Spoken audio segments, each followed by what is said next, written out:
When I say funny, it's not funny, haha, but it's just like funny, interesting.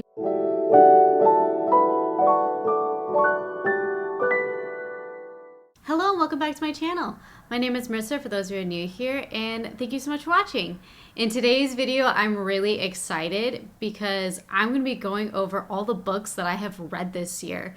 One of the goals that I have set myself out for is to really get into reading. I used to be really into reading when I was a kid, and for some reason I just kind of dropped off, and I was really trying to get back into it.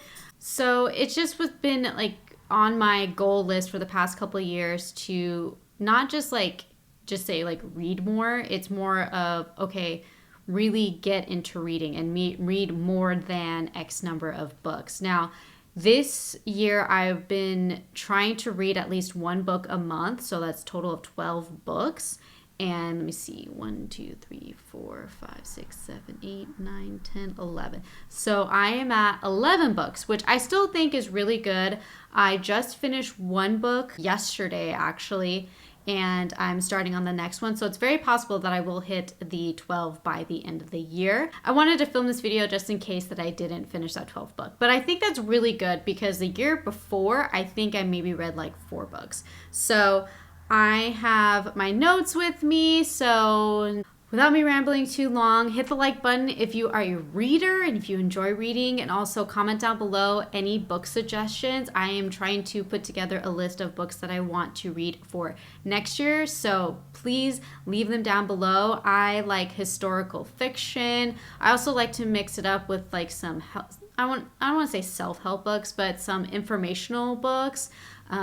There's some things which I'll talk about in my goal video, which is, if I believe might be up already. If it is, I'll link them up in the eye and down below. But I definitely want to learn more about financing. So if you have some financing book suggestions, please leave them down below. But yeah, I do like historical fiction. That is like my main one that I like to read, as you'll see in the list of books that I will be showing to you. So yeah. Hit the like button if you enjoyed this video and subscribe for new videos every single week. Now, to stop with the rambling, let's get started. I got my blazer on, feeling a little bit more like studious. Am I like crooked? I don't feel like, no. I might be a little bit. Oh well. Okay, let's get started. So the first book is The Dressmakers of Auschwitz, and it is by Lucy Adlington. I almost said Aldington, but Adlington. Now, this is a book that is about the women who were Jewish during... Oh, why did I say that weird? Okay. This book is about the women who were Jewish in World War II. Obviously, by Auschwitz, you figured kind of be in that time period. And this book was definitely like one of those kind of hard to read, but I'll just try and break it down. So these women learned how to sew before World War II. That was just their trade, and they worked in tailor shops or for designers.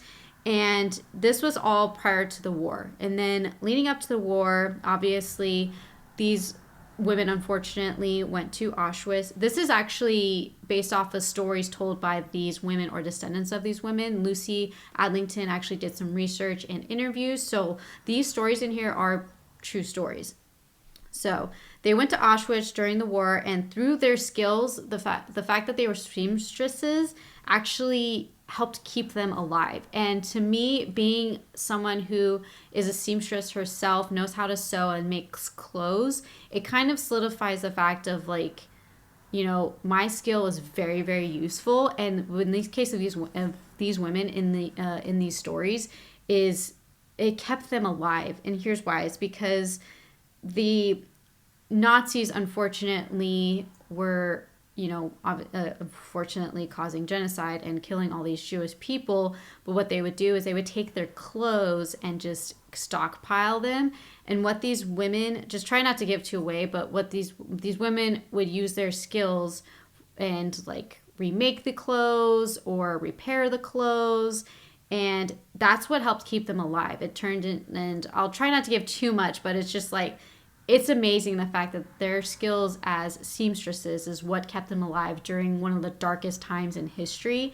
And it's a great storytelling book. It talks about their time in Auschwitz and some of the events that happened. It is definitely very informative, and it brought back a different side to that time period. You know, we hear about it, we learned about it in school, but this is a different side where I definitely related to a lot, just being the fact that I'm, you know, in the fashion industry and in the retail industry, and the fact that I know how to sew and making clothes, and it just like it brought a different perspective to this time period, and it brought me so much pride that these women were survivors and I had the same skills as them. The thing is that, like, to keep in mind, this did get a little heavy. It is a very, you know, dark subject matter, and it can be really, it can get a lot, and it can be very negative. So I would say, like, you have to kind of be in a decent, good mindset to read this book, or at least go into knowing that it is going to be very dark and very heavy and very negative. But overall, I think the book was written really well. I think the storytelling was done very well.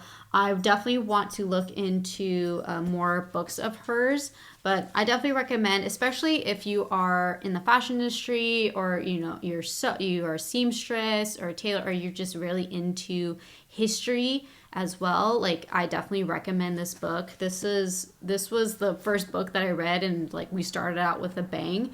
And I saw this, and I like the title itself, and obviously with the picture with the spools of thread on here.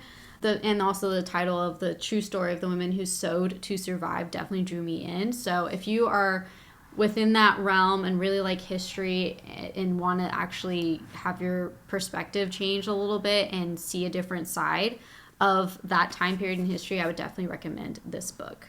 Talked a long time for that one book.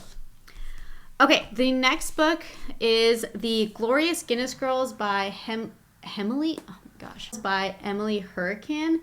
And this book was kind of a fun book to read after The Dressmakers of Auschwitz, because that was just so heavy, and I definitely needed something a little bit more fun and lighthearted. So this book is based in the 1920s UK, and mostly in Dublin, Ireland, as well as London.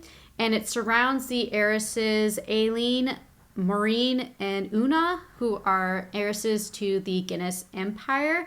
And actually, most of, like, a lot of the stuff is actually based off of true stories. It's definitely has the Gatsby kind of a feel, but so the story surrounds the heiresses, but the main character is actually a girl named Felicity. She was a friend of the sisters, and the story takes place throughout their lives from Felicity's perspective, which I thought was an interesting way to do this story, because when I first got this book, I was like, oh, this is going to be about the heiresses. It's going to be like their life, and it's going to be from their perspective.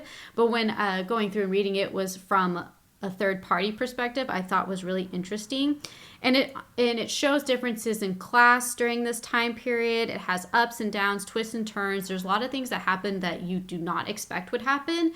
And you're just like, you're reading through, you're just like, oh yeah, so this is going to happen, and then something complete opposite ends up happening. It was a fairly easy read, so it was definitely a switch from The Dressmakers of Auschwitz, which was nice. And definitely another historical book. If you like historical novels or historical fiction, I definitely recommend this book. So the author himself drew from the actual Three Sisters stories, and the Three Sisters are actually real people. So I thought it was a really creative way to kind of tell their story from a third party perspective. And of course, if you like Guinness, obviously Guinness has been an empire for a very long time. And it doesn't break down too much. It doesn't go in too much of the business aspect. It's more about the characters. But I really liked this. It was a really nice, easy read. I flew through this book really quickly. So definitely recommend it, again, if you are really into historical fiction. So the next book is actually written by the Duchess of York, Sarah Ferguson. And it is called Her Heart of a Compass. And again, as you can see, definitely a theme. I kind of warned that this will be a historical fiction heavy That's just what I like to read. I definitely do want to branch out a little bit in 2023, but this is what had me reading this year. Okay, so this novel is based in Victorian era, and it's a story about a Lady Margaret Montague Douglas Scott. That is a name. She is the daughter of a Scottish duke and best friend to Princess Louise, who is the daughter of Queen Victoria. Now, this is a novel, so I didn't really research a lot more. That was one of the things I definitely wanted to do, of like if these were actually true people. But that's the basis of the story. So it starts with Lady Margaret in her teenage years, and it's during like the London season, which is like the dating kind of season where a lot of aristocrat daughters and sons go out and they try to get marriages. So Lady Margaret's personality was definitely really modern compared to the era she was in. She was a lot more free spirited, and just overall her character felt really ahead of her time. And I appreciated that because I could relate to it. Just with my personality and character is definitely a lot more independent, a lot more, dare I say, stubborn. A lot of people around me will agree with that, but sometimes it's okay.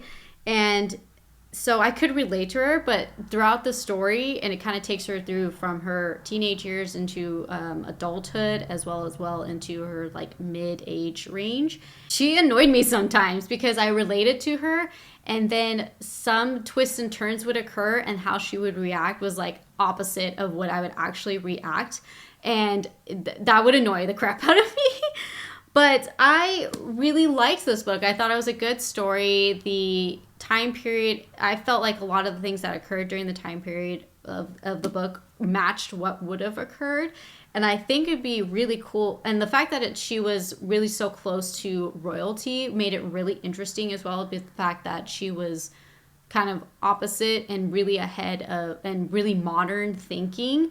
And honestly, I finished this in a weekend trip. It was a really easy read, a really fast read. I was able to read it through a plane ride and just, reading at night and then a plane ride back. Like this, I believe I read this through, this is the one when I took a trip to California, I took this, and this is a thick book. It's not a thin book. So it was a really easy read, and it's one of those things I couldn't put it down because I was like, what is she going to do now? Like, how is she going to decide and navigate that? And I thought that was so interesting. And I thought it was really cool that this was written by Sarah Ferguson. If I just read the book and didn't know, like, who the author was, like, if it was just kind of like this, I wouldn't have thought that the Duchess of York wrote it. But the fact that she did write it definitely was one of the things that made me, like, intrigued to read it.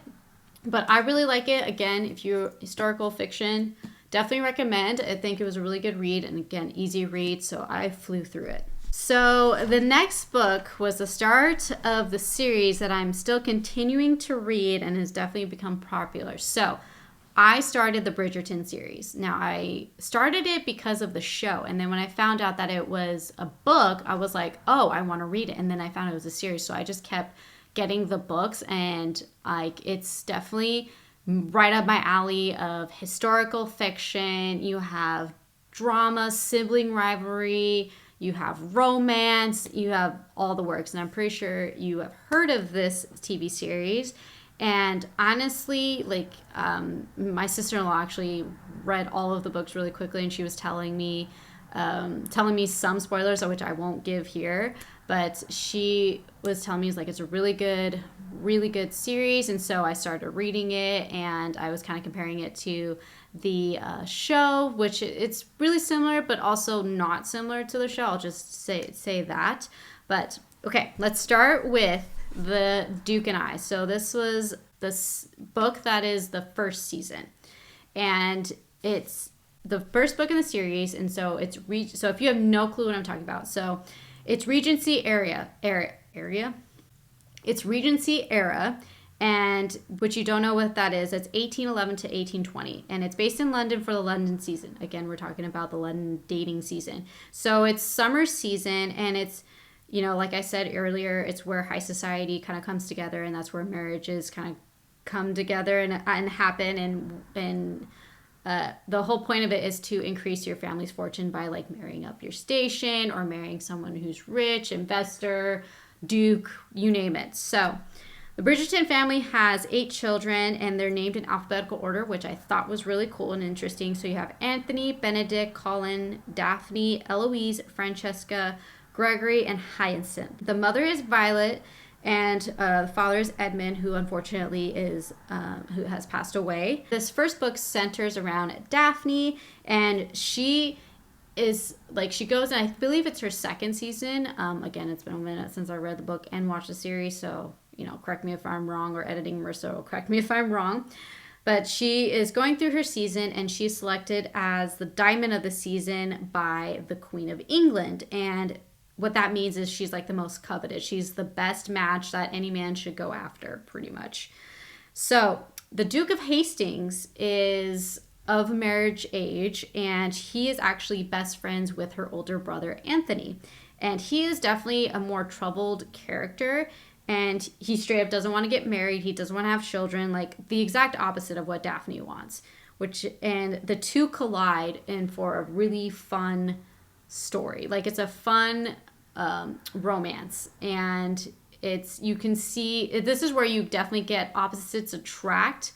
However, there are some similarities with them, so you get that mixture of opposites attract / like two peas in a pod. Like, you get that mixture. And honestly, I think it's a great take on this time period. I definitely recommend watching the show as well, but I recommend reading the books first and then watching the show.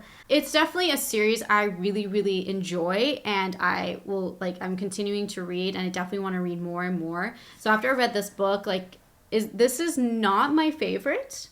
I haven't read them all yet, so I haven't been able to pick a favorite, but this is definitely not my favorite book, but I definitely think it's a really good one, and it's a really good series to start. Speaking of which, I went on to book number 2, which is The Viscount Who Loved Me. By the way, the author is Julia Quinn. I don't know if I said that, but the author is Julia Quinn.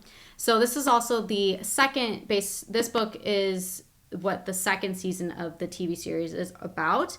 And this is where we're talking about Anthony, who is the oldest brother, and he is the Viscount, and he became Viscount when his father passed away. And he is definitely a character where he's all about family, and he's focused on like taking care of his family. He's back then, like, if you were 30 and not married, it was very unusual. And so he's in his like mid 30s from my understanding, and he's not married. He kind of avoids it. He just kind of focuses on taking care of the family, being a Viscount, and all the duties that pertain to that. And it's funny because his mom has been trying. That's the thing. Violet is so funny because she just wants her kids to be happy, even though at first you kind of think, oh, she's just trying to marry them off just to get more money. But it's just not that. She just wants her kids to be happy. And the fact that she's, like, unfortunately a widow and, missing her love, her true love. And so she wants that for all her kids. And I think that's the sole reason of pushing it, not necessarily for societal reasons.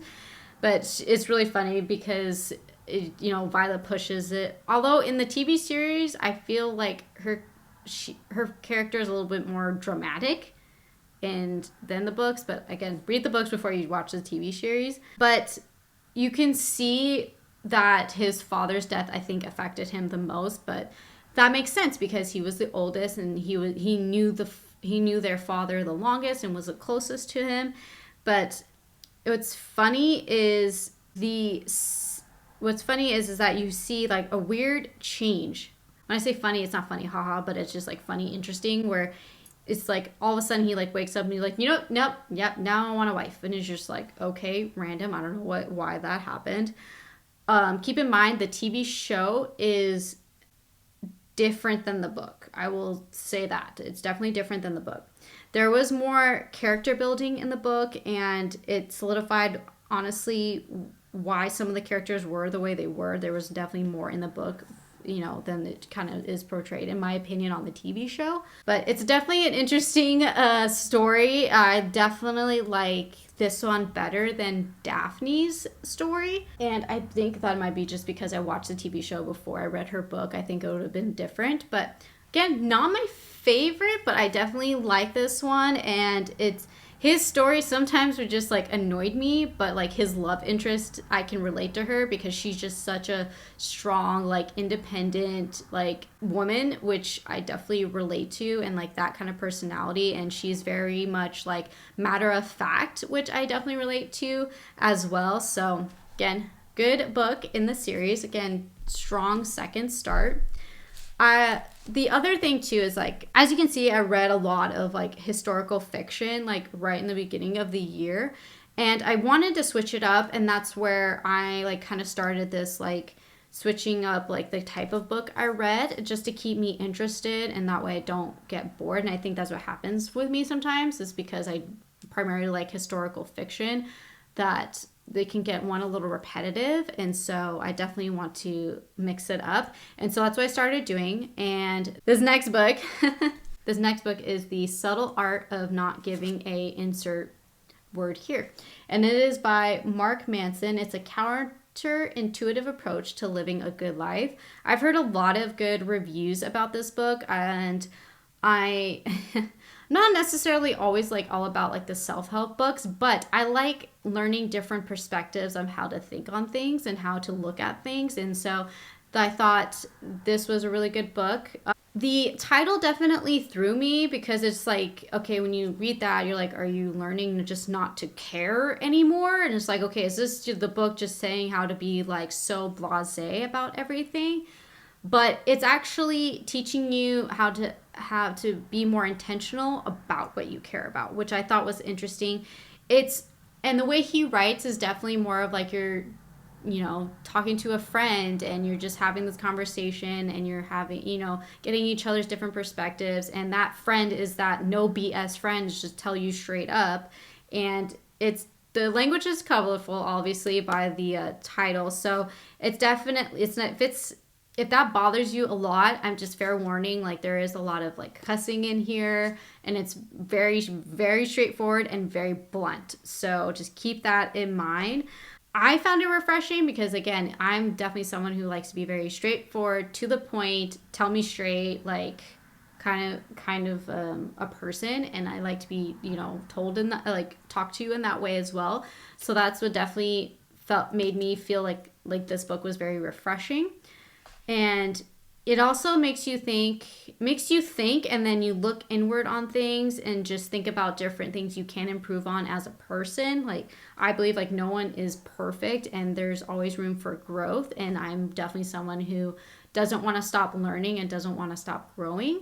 So I felt like this, helped me like just look at things in different perspective and learn to look at things in different perspectives. So I understand the hype of this, and I definitely recommend, if you're like kind of in that thought process of just wanting to learn and grow and just think about different perspectives and learn about different perspectives. Don't take a shot every time I said perspectives. But yeah, I definitely recommend, and I can understand like why there's been so many good reviews, and I can understand the hype on this one. This next book is a very, very hyped book. And I actually gifted this book because there was something that a friend of mine wanted to like talk about and discuss. And so I gifted this book for her for Christmas. And I hope she likes it, and I hope she kind of sees what I saw in it, because I had told her about it, and she definitely wanted to read this book. So this is Atomic Habits by James Clear. This is a very hyped book. Very, very, very, very, very, very hyped book. Oh my goodness.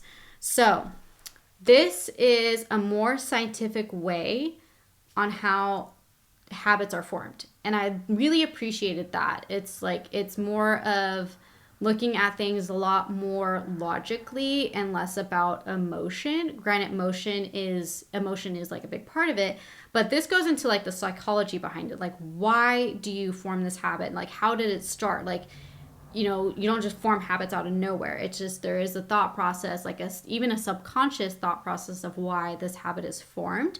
And it's a step-by-step process, and there's actually like activities and things for you to think about. And so they have step-by-step process on how to break bad habits and also form good habits. I got some good ideas that I plan on to use from it, which is like being more mindful of the habits I have and how I want to eliminate the bad ones. So just being more conscious. I definitely want to implement habit stacking and then improve my self-control in certain areas. And that, again, it's another like perspective kind of book, and definitely a lot more scientific thinking. So just keep that in mind. The writing isn't as like colorful as the subtle art book, but I really liked this book, and I feel like it's one where you can read multiple times and get something new out of it. I've only read it once, but that's how I felt. It's like, oh, I probably should read this again because I'm probably going to see something else I didn't see before. So the hype is real. I get it, and I definitely recommend as well. It's definitely understand. I mean, the fact I gifted it to someone as well is just, that says something. So okay, so I switched it back up and went back to the Bridgerton series. And so this one is An Offer from a Gentleman. And so I've been watching the show, right? And so I read the second book, and then I watched the second season.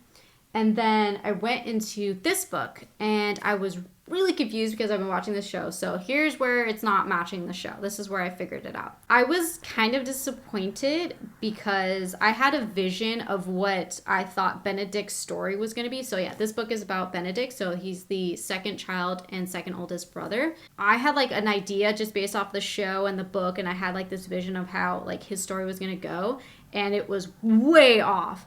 This overall like mimics the story of Cinderella, so keep that in mind. At the start of it, we're introduced to Sophie, who unfortunately happens to be the bastard of an earl. So it's just a child out of wedlock of an earl.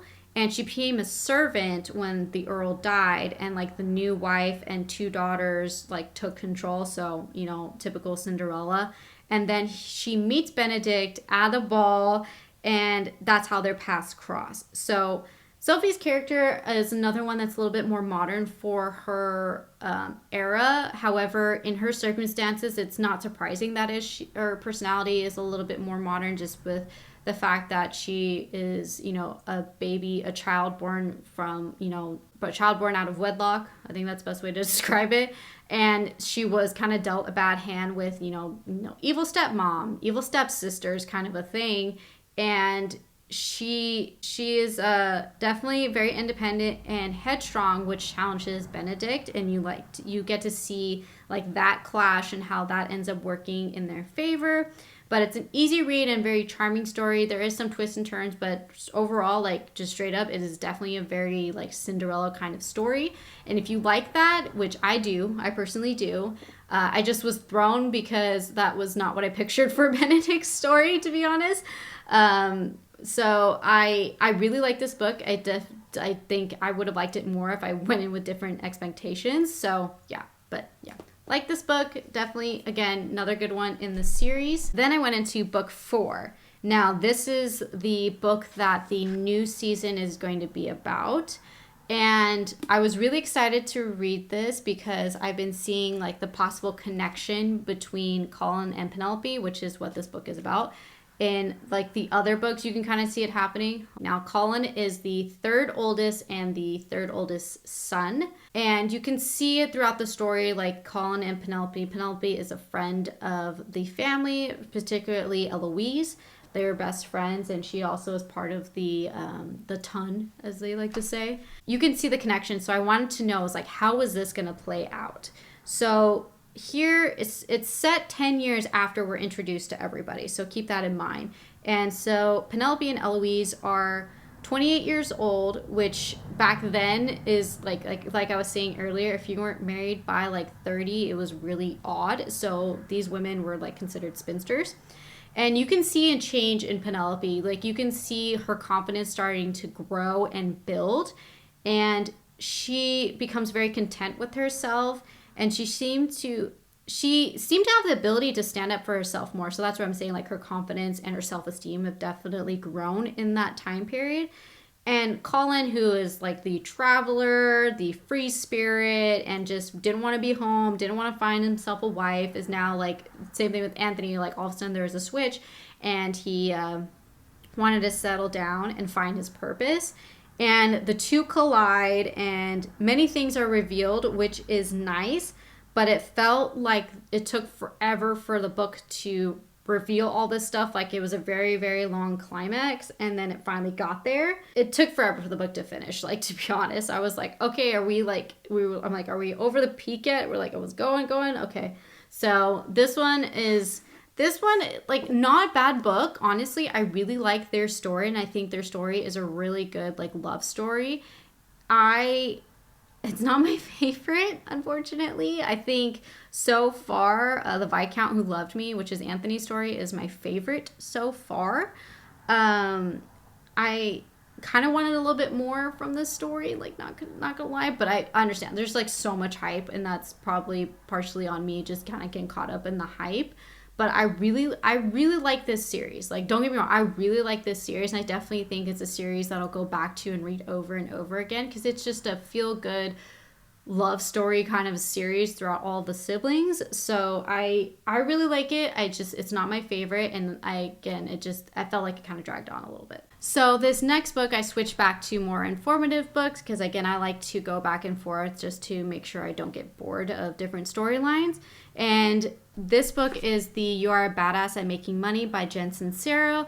I have read the You Are a Badass book that she initially wrote previously, and I really liked it, and I've always been interested in reading like the extension or the more in-tuned version or narrowed down version. Is that the best way to describe it? I think. Anyways, about making money. And this definitely focuses on building a better relationship with money and more of thought process, or it's more of your thinking behind money and your thought process about making money, and more emotional kind of a feel, at least in my opinion. Definitely is an easy read, but it had activities, so that made it a little longer to read, and I tried to partake in the activities just to see if they would work for me. And it's definitely activities you can do over and over and over again, and some of them you are recommended to repeat. And it's activities that you can add to your everyday life. So it's like when you're doing your like gratitude journal, or if you're wanting to just regular journal or jot things down, or if you have 15 minutes and you just want to not look at a screen, there are definitely activities like that. There were some good points in this that I definitely want to work on, and definitely, use those activities as a way to work on them. I definitely would recommend. It made me open to different ideas to create a better relationship with money. I don't have the best relationship with money. I think my thought process toward it has definitely changed, and I try to go back and think about some of the things that were said and kind of taught and spoke about in here, and when it comes to money. And I think I definitely have a lot more faith. I have a different perspective on it. So I definitely recommend, if you're kind of interested in one. That's the other thing. I'm trying to get more educated in terms of finance, and like, I think that's one way to start, is definitely get your perspective on money, I think, right, and where you want it to be, and maybe in a more positive way. And this book has definitely helped me with that. So recommend if you have not read this. But if you haven't read her first one, I would read her first one first and then read this. Okay, so the last book that I have read this year, like, if I keep going and I get more and more books, like, this video is going to get longer and longer each year, but all good. So this is the fifth book. 1, 2, 3, 4. Yeah. This is the fifth book of the Bridgerton series, and this is To Sir Philip with Love, and this is Eloise's story. And it starts out with a death, which threw me off. I was like, okay, where are we going with this? And Eloise is now like the solo spinster. And you can kind of see in the other books, like, Eloise's story kind of melding with the other books. It seems like they're going to be around the same time period, or how do I put it? Yeah, in the same time period. I'm sorry, my brain is like, oh man. So Eloise has been corresponding with someone for a while, and she makes a bold choice for this time period, which I found very interesting. But knowing Eloise's character, especially if you watch the show, it's not surprising, the choice that she makes. And this story, oh my God, this story was dragging. Like, Romancing Mr. Bridgerton dragged on, but this one was like even like longer. It felt like I couldn't find the climax plot point. Like at one point I was just reading. I was like, okay, is like something gonna happen? Is there is there a decision that's gonna be made? Is someone gonna change their mind? Like, I was like waiting for that. And then when it came, it wasn't as like, it was so anticlimactic. It was very, very strange. And after I read this book, I left wanting more. Like, I felt like there should have been more to her story, especially as punchy of a character and spunky of a character that she is. I felt like her story like should have been like little more oomph. Like, I was kind of disappointed, to be honest, because I really like her character, and she is one of my favorite siblings, and it was just like I was so disappointed in this, and that's why I like. And what's so unfortunate is like this is like the last full book I read this year, and I was just like, man, I wish it had like a lot more punch. And so keep that, like, I'm just letting you know, like, I'm not spoiling or anything, but I just felt like the book dragged on, and there was no like punch. There was no like, at least comparatively to the other stories, like there was like a full on woof, like a punch and climax and point where it's just like, oh man, if this can go either way, and it's gonna be, it can, one way is super bad and the other way is really good and be happy ending kind of a thing, and it's just, or no happy ending at all, and it's just like it just dropped, and I was like, man. Oh, man. So, yeah. That's the last book I read. It's Eloise's story. Again, I don't want to give away too much because I think her story is going to be kind of showcased in the new series. So I don't want to give in the next season of the TV show.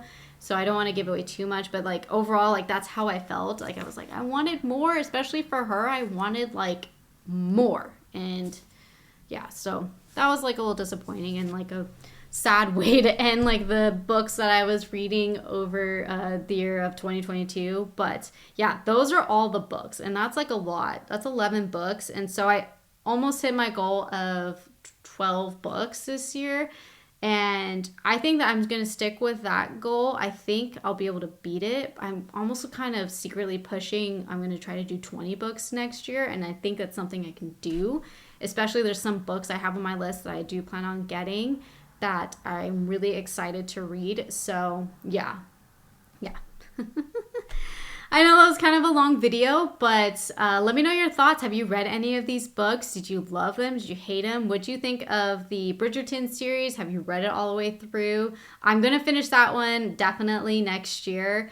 But I like to mix it up, and yeah. Let me know your book recommendations down below in the comments. I would love to know, and I definitely plan on just putting together a long list and just scratching it off. I'm so excited that I'm back to really being an avid reader, and I feel like just more and more with, time, I'm gonna like, I don't know, like the book list is going to be really long, and this may turn into a long video at the end of the year, but I may have to like break it up. I don't know. We'll see.